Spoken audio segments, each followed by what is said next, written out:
Hi hello എല്ലാവർക്കും മല്ലീസ് kitchen റെസിപ്പീസിലോട്ട് സ്വാഗതം. ഇന്നത്തെ വീഡിയോ തേങ്ങാപ്പാലും പഞ്ചസാരയും ഒന്നും ചേർക്കാതെ നല്ല ക്രീമി ആയിട്ടുള്ള ഒരു പായസത്തിൻ്റെ റെസിപ്പിയാണ്. 10 മിനിറ്റിൽ വളരെ ഈസി ആയിട്ട് ഇത് നമുക്ക് തയ്യാറാക്കിയെടുക്കാൻ പറ്റും. വളരെ ടേസ്റ്റി ആയിട്ടുള്ള ഈ പായസം നമുക്ക് ഈ വിഷുവിന് ഒന്ന് തയ്യാറാക്കി നോക്കാം. ഇനി ഇതുണ്ടാക്കാനായി ഞാനൊരു പാനിലോട്ട് 1 ടേബിൾ സ്പൂൺ നെയ്യ് ഒഴിച്ചു കൊടുത്തിട്ടുണ്ട്.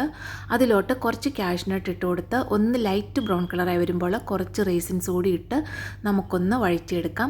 റേസിൻസ് ഒന്ന് വീർത്ത് വരണം. കാഷ്നട്ട് ഒരു ലൈറ്റ് ബ്രൗൺ കളർ ആകുന്നിടം വരെയും ഒന്ന് റോസ്റ്റ് ചെയ്തെടുക്കാം. ഇപ്പോൾ ഇതാ രണ്ടും ഇവിടെ റെഡി ആയിട്ടുണ്ട്. ഞാനിത് പാനിൽ നിന്നും ഒന്ന് കോരി മാറ്റുന്നുണ്ട്. ഇതുപോലെ ഒന്ന് റെഡിയായി കഴിയുമ്പോൾ നമുക്ക് പാനിൽ നിന്നും കോരി മാറ്റാം. ഇനി ഇതാ ബാക്കി വന്ന നെയ്യിലോട്ട് ഞാൻ 1/2 കപ്പ് സേമിയാണ് ചേർത്ത് കൊടുക്കുന്നത്. ഇത് വറുക്കാത്ത സേമിയാണ്, അതുകൊണ്ട് ഇത് നല്ലപോലെ ഒന്ന് വറുത്തെടുക്കണം. ആ ബാക്കി വന്ന നെയ്യിൽ ഒരു ലോ ടു മീഡിയം ഫ്ലെയിം വെച്ച് കൊടുത്തിട്ട് നമുക്കിതുപോലൊന്ന് ഇളക്കി കൊടുത്ത് ഒന്ന് വറുത്തെടുക്കാം. ഇതുപോലെ നമ്മളൊന്ന് ഇളക്കി കൊടുത്ത് വറുത്തെടുക്കുമ്പോൾ സേമിയയുടെ എല്ലാ ഭാഗവും ഒരുപോലെ തന്നെ നമുക്ക് വറന്ന് കിട്ടുന്നതാണ്, അല്ലെങ്കിൽ അടിഭാഗം കരിഞ്ഞു പോകും. ഇപ്പോൾ ഇതാ സേമിയയും ഒന്ന് വറന്ന് വന്നിട്ടുണ്ട്. ഇതുപോലൊരു ബ്രൗൺ കളർ ആകുന്നിടം വരെ നമ്മളൊന്ന് വറുത്തെടുത്താൽ മതി. ഒത്തിരി അങ്ങ് ഡാർക്ക് ബ്രൗൺ ആകേണ്ട ആവശ്യമില്ല. ഇപ്പോൾ ഇതാ സേമിയയും വറന്ന് വന്നിട്ടുണ്ട്. ഞാനിതും വേറൊരു പാത്രത്തിലോട്ടൊന്ന് കോരി മാറ്റുന്നുണ്ട്. നിങ്ങൾ വറുത്ത സേമിയാണ് എടുക്കുന്നതെന്നുണ്ടെങ്കിൽ ഈ ഒരു സ്റ്റെപ്പ് നിങ്ങൾക്ക് സ്കിപ്പ് ചെയ്യാവുന്നതാണ്. ഇപ്പം ഞാൻ എന്താ സേമിയയും പാത്രത്തിൽ നിന്നും കോരി മാറ്റിയിട്ടുണ്ട്. അപ്പോൾ ആ സേമിയ കോരി മാറ്റി കഴിഞ്ഞപ്പോൾ അതിൽ ബാക്കി നെയ്യ് ഉണ്ടായിരുന്നില്ല. അപ്പോൾ ഞാൻ 1 ടേബിൾ സ്പൂൺ നെയ്യ് ചേർത്ത് കൊടുത്തിട്ടുണ്ട്. അതിലോട്ട് ഒരു ക്യാരറ്റ് നല്ലപോലെ ചെറുതായിട്ടൊന്ന് ഗ്രേറ്റ് ചെയ്താണ് ഇട്ട് കൊടുക്കുന്നത്. ഇത് കപ്പിലെടുത്താൽ ഒരു 1.25 കപ്പോളം ക്യാരറ്റ് കാണും, അത്രയും ഉണ്ടാകും. ആ ക്യാരറ്റ് നെയ്യിൽ നല്ലപോലെ ഒന്ന് വഴറ്റിയെടുക്കാം. ക്യാരറ്റിൻ്റെ ആ പച്ചച്ചൊവയൊക്കെ ഒന്ന് മാറി അതിലെ ആ വെള്ളമൊക്കെ ഒന്ന് വലിയുന്നിടം വരെ നല്ലപോലെ ഒന്ന് വഴറ്റിയെടുക്കുക. ഒരു 3-4 മിനിറ്റ് ഈ ക്യാരറ്റ് ഇതുപോലെ ഒന്ന് വഴറ്റിയെടുക്കണം. അപ്പോഴാണ് ആ പച്ചച്ചൊവയൊക്കെ ഒന്ന് മാറി വെള്ളമൊക്കെ ഒന്ന് വലിഞ്ഞ് നല്ലൊരു ടേസ്റ്റ് കിട്ടുക. ഇപ്പോൾ ഇതാ ക്യാരറ്റ് ഞാനൊന്ന് വഴറ്റിയെടുത്തിട്ടുണ്ട്. ഇനി ഇതിലോട്ട് ഞാൻ 1 കപ്പ് ശർക്കരപ്പൊടിയാണ് ചേർത്ത് കൊടുക്കുന്നത്. കല്ലൊന്നും ഇല്ലാത്ത ശർക്കരപ്പൊടി ആയതുകൊണ്ട് ഞാൻ ഡയറക്റ്റാണ് ചേർത്ത് കൊടുക്കുന്നത്. ഇതിന് പകരം നിങ്ങൾക്ക് ശർക്കര പാനി ചേർത്ത് കൊടുക്കാം. പക്ഷേ പാനി ഉണ്ടാക്കുമ്പോൾ വളരെ കുറച്ച് വെള്ളത്തിൽ മാത്രം ശർക്കര പാനി ഉണ്ടാക്കിയെടുക്കുക. അല്ലെങ്കിൽ പഞ്ചസാരയാണെങ്കിലും ഇതിലോട്ട് ചേർത്ത് കൊടുക്കാവുന്നതാണ്. ഇനി ഇതാ ക്യാരറ്റും ശർക്കരയും കൂടി നല്ല പോലെ ഒന്ന് മിക്സ് ആക്കി എടുക്കണം. ഞാനിപ്പോൾ തീ ഒരു ലോ ഫ്ലെയിമിലോട്ട് വെച്ച് കൊടുത്തിട്ടുണ്ട്. ആ ശർക്കര ഒന്ന് ഉരുകി വരുന്നതിന് വേണ്ടിയാണ്.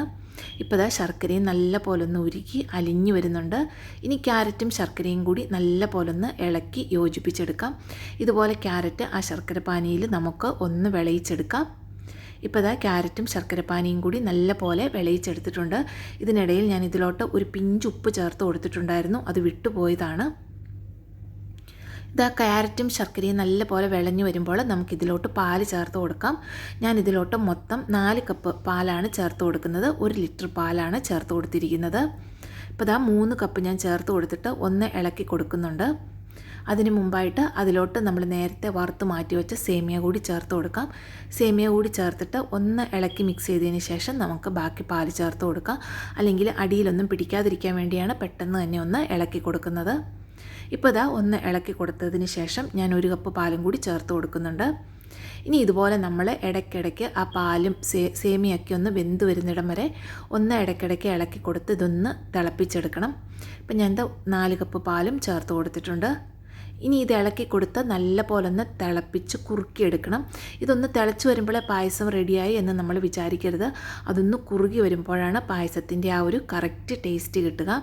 നല്ല പോലെ ലോ ഫ്ലെയിമിൽ വെച്ചിട്ട് ഇത് തിളപ്പിച്ച് ആ പാലൊന്ന് വറ്റിച്ചെടുക്കണം. ഇനി ഇങ്ങനെ വറ്റിക്കാനൊന്നും സമയമില്ല എന്നുള്ളവർക്ക് ഒരു 1/4 കപ്പ് പാൽപ്പൊടി ചേർത്ത് കൊടുക്കാം. അല്ലെങ്കിൽ ഇതിലോട്ടൊരു 1/4 കപ്പ് മിൽക്ക് മെയ്ഡ് ചേർത്ത് കൊടുത്താലും മതിയാകും. അപ്പോൾ നല്ല തിക്കായിട്ട് തന്നെ കിട്ടുന്നതാണ്. പാലും സേമിയയും ഒക്കെ ഒന്ന് വെന്ത് നല്ല പോലെ കുറുകി വരുന്നിടം വരെ നമുക്കിതൊന്ന് വേവിച്ചെടുക്കാം. സേമിയ വെന്ത് എന്ന് കാണുമ്പോൾ പെട്ടെന്ന് തന്നെ തീ ഓഫ് ചെയ്യരുത്. ഇതൊന്ന് കുറുകി വരുമ്പോഴാണ് ഇതിൻ്റെ ആ ഒരു കറക്റ്റ് ടേസ്റ്റ് കിട്ടുക. അതുകൊണ്ടാണ് ലോ ഫ്ലെയിമിൽ വെച്ചിട്ട് ഒന്ന് കുറുക്കിയെടുക്കണമെന്ന് പറയുന്നത്. ഇപ്പോൾ ഇതാ ഞാൻ ലോ ഫ്ലെയിമിൽ വെച്ചിട്ട് ഇടയ്ക്കിടയ്ക്കൊന്ന് മിക്സ് ചെയ്ത് ഇതൊന്ന് കുറുക്കിയെടുക്കുന്നുണ്ട്. ഇതാ കണ്ടോ, ഈ ഒരു പരുവാകുന്നിടം വരെ ഞാനൊന്ന് കുറുക്കിയെടുത്തിട്ടുണ്ട്.